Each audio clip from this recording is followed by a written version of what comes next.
할렐루야 샬롬 하고 우리 인사합니다. 할렐루야 샬롬 샬롬 샬롬 샬롬 샬롬.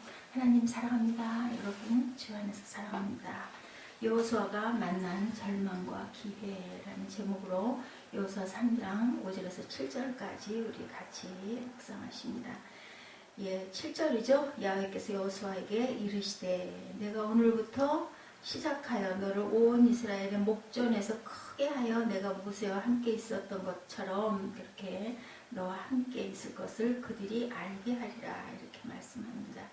우리가 항상 남의 입장에 대해서 뭔가를 바라보는 건 쉬운데, 그죠? 비판도 많이 하고, 아이고 나 같으면 저렇게 안 할 거야 하기도 하는데, 내가 직접 하니 그죠? 말 같지 않습니다. 어렵습니다. 별거 아닌 것 같은 것도 실제로 하면 어려운 것처럼 여호수아는 얼마나 두렵고 떨렸을까. 아무리 생각을 해봐도 정말 얼마나 두려워하고 얼마나 놀라고 얼마나 겁을 냈으면 하나님께서 계속 그죠? 놀라지 말고 두려워하지 말라고 내가 너와 함께 하겠다고 계속 말씀하셨을까 하는 생각이 듭니다.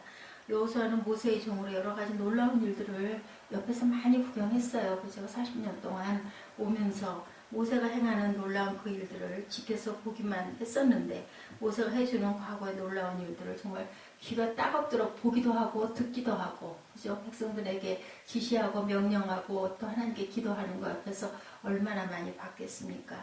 반석에서 샘이 솟는 기적도 목격했고, 하나님의 역사와 기적이 일어난 현장도 직접 지켜보았고, 자기 눈으로 목격하고 귀로 전해들은 이야기가 많았지만 모두 다 모세가 이룬 역사이거나 모세가 주인공이었어요. 물론 하나님께서 능력 주시고 시키셔서 도구로 한 일이긴 하지만 그래도 모세가 했지 않습니까? 아무리 실감나게 들어도 자기가 개입한 사건은 절대로 아닌데, 지금은 모세가 소천하고 이스라엘 백성들을 다 이끌고 도도하게 흐르는 요단강을 건너는 일, 이것은 여호수아에게 주어진 일이에요. 이제부터 모세가 없어요. 모세가 있으면서 지시를 받으면서 하는 것도 아니고, 이제 백은 누구 백? 진짜 오로지 눈에 보이지도 않는 하나님의 백을 믿고 그대로 선포하고 가야 하는 입장, 얼마나 앞이 암담했을까 싶습니다. 물론 믿음의 여호수아이긴 하지만 그가 모세의 후계자로 처음 해야 했던 일은 요단강을 건너는 일이었다. 그죠? 넘실거리는 물이 흘러넘치는 요단강을 건너는 일, 안 갈라져요. 모세처럼 지팡이를 내밀어서 갈라지는 게 아니라 발을 디뎌야 되는데, 들어가면 빠지면 죽는데, 그죠? 지금까지 귀로 듣기는 쉬웠으나 실제로 행하기는 정말로 난감했을 것 같습니다. 옆에서 구경하기는 쉬운 것 같은데 내가 직접 행하려니 쉬운 일은 어떤 것도 없어요. 어떤 것도 쉬운 일은 없습니다. 지금 만약에 이 강을 건너지 못하면 여호수아의 지도력도, 그죠? 리더로서의 모든 채통도 미래도 이제는 없는 건데, 아무도 그를 민족의 지도자로 인정할 리가 없습니다. 그러니 얼마나 중차대하고 얼마나 아주 심각하고 깜깜했을까. 모세도 홍해를 건너고 난 다음에야 민족의 지도자로 인정을 받았죠. 여호수아는 지금 꼭 건너야 할 강 앞에, 거기를 건너지 않고는 여리고성에 도착을 할 수가 없는 겁니다. 내 앞에 가로막힌 요단강, 여호수아가 바라보고 있는 건널 수 없는 요단강, 그런 요단강은 오늘날 우리 앞에도 항상 있습니다. 어떤 선택을 할 때마다 이것을 극복하고 넘어가야 할 그러한 과제들이 늘 있죠. 선택은 본인의 몫이고 하고 안 하고도 또한 본인이 할 일입니다.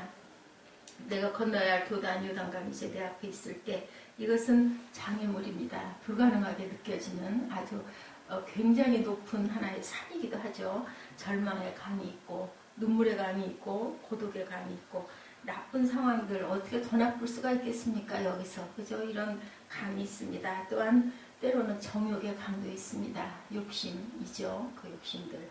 그 강이 얼마나 깊은지 얼마나 넓은지 반드시 그 강은 건너가야만 하는데, 그래야 내 미래가 앞이 열리죠. 한 발 한 발 열면서 가는 겁니다. 건널 수 있는 강입니다. 그 강은. 왜냐하면 하나님께서 피할 길을 주신다 했고 할 수 있는 것만 하게 하신다고 하셨으니까, 우리를 죽이시는 하나님은 절대로 아니시거든요. 강에 빠뜨려서 죽이려고 거기를 건너가라고는 안 하셨다는 거죠. 하나님의 우리 앞에 흐르게 하신 모든 종류의 요단강들은 가로막기 위해서 주신 강이 아니고, 절망시키기 위해서 주신 강이 아니고, 그죠? 그것을 건너가라고, 건너야 네가 더 단단해지고 건너야 네가 더 넓은 데로 갈 수 있다라고 말씀하시는 강이라는 것을 우리가 깨달아 압니다. 오늘 본문에서 다 건너갈 수 있는 강이라는 사실을 우리가 항상 기억하고 믿고 나아가시는 저와 여러분 되시기 바랍니다.